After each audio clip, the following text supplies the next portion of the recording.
Another day, another mini vlog. For today's video, magluluto lang tayo ng napakasarap na menudo. Kadalasan talaga sa mga niluluto nating ulam ay kailangan ng sibuyas at bawang, kaya heto, naghiwa na naman ako. Halos iilang-ilang putahe nga lang yung hindi natin ginagamitan nito. Nakakadagdag din kasi yan ng sarap at aromatic sa ating mga niluluto. Naghiwa nga lang din pala ako dyan ng bell pepper at patatas. Magluluto nga lang pala ako ngayon ng menudo. Request ngayon ng aking asawa at matagal-tagal na nga daw siyang hindi nakakakain nun. Pero parang 1 month pa lang yung nakakalipas. Baka na-miss niya lang talaga yung luto ko nito.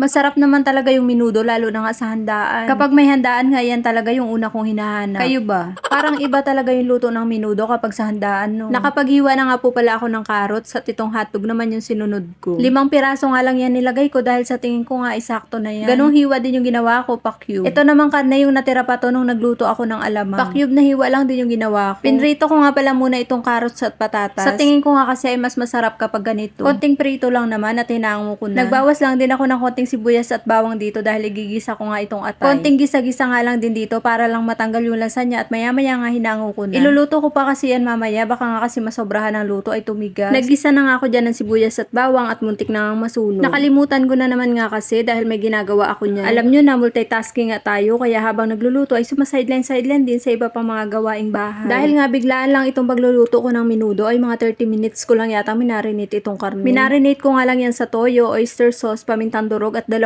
pirasong kalamansi. Pinakuluan ko lang yan ng mga 45 minutes at nilagay ko na nga itong carrots at patatas na pinirito ko. Sunod itong hotdog, bell pepper at green peas. Hindi na nga din pala ako nakapaglagay ng raisins dahil wala nga kaming stock nun dito sa bahay. Huli ko na nga palang nilagay itong atay dahil tumitigas nga daw ito kapag nasobrahan ng luto. Pampalasa naman, naglagay lang ako ng asin at magic. Nakalimutan ko nga palang ilagay itong pamintang buo kanina, kaya ngayon ko na lang nilagay. Sabi nga, it's better late than never.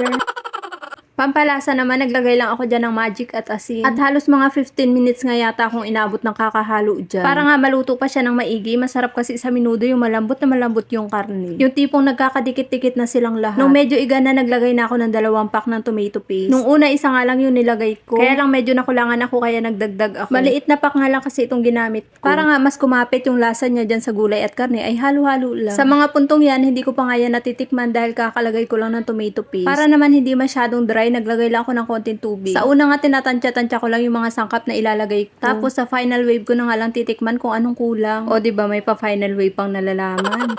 Mga ilang minuto ko nga lang pinakuluan at ayan, luto na ang aking menudo. Napakasarap naman talaga ng menudo, lalo na kapag pang-4 na init na. Masarap nga dito yung igang-iga at nagmamantika. Kain po pala tayo. O siya, hanggang dyan na lang po muna. Salamat sa panonood. Bye!